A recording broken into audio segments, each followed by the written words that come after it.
উটকি শিরার লগে সালাদ খাওয়া যায় না, কারণ সিলেটি হলতে উটকি শিরার লগে সালাদ খায় না। তো টুকরা টুকরা যদি সালাদ খাইতাম পারি, যেমন ধরো শসা, লেবু, কাঁচামরিচ খামড়াই খামড়াই খাওয়া যায়। তো ফলি ফলি সালাদ করলে এখানে উটকি শিরার লগে খাওয়া যাইতো না। খাওয়াই সালাদ দিয়া উটকি শিরা আবাদিনতে খায় বইনগো সিলেটিন তোর হে বদনামি করিলি যায়। তো আমি কই আবাদি মানে কিতা, আবাদি বলতে কিতা বুঝায়? সিলেটে যারা থাকে তারা আবাদি হয় না, মানে সিলেটের বাইরে যারা থাকে এরা আবাদি হয়। তো আগে নিজের মন মানসিকতা ঠিক করো, তারপরে একজনের ভিডিও দিয়ে কমেন্ট করো।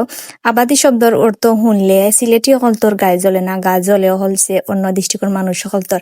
আবাদি শব্দটা যে বা করছে না একবারে খারাপ মনের মানুষ। আবাদি মানে কিতা? সিলেট যেটা থাকে এরা আবাদি নাই, আর সিলেটের বাইরে যেটা থাকে এরা আবাদি। আগে নিজের মন মানসিকতা ঠিক করো, বুঝছো? নিজের মন ঠিক, সব ঠিক। দুনিয়াত কিন্তু আমরা সবই সমান।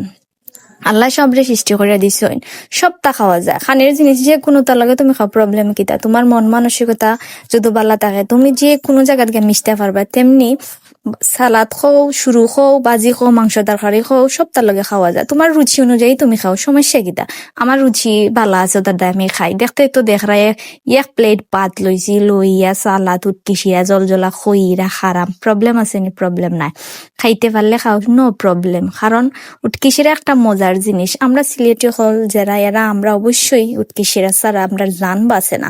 যারা উটকি শিরা এক বেলা খায় না তারা দম বাড়ই যায়, আর যারা উটকি শিরা খায় না এক বেলা খানে তারা আস্তা জীবনও যদি বাগারি খায় তারা বিরক্ত লাগতো না। কিন্তু আমরা যারা উটকি শিরা খাই এক বেলা না খাইলেও আমরা দম যাই।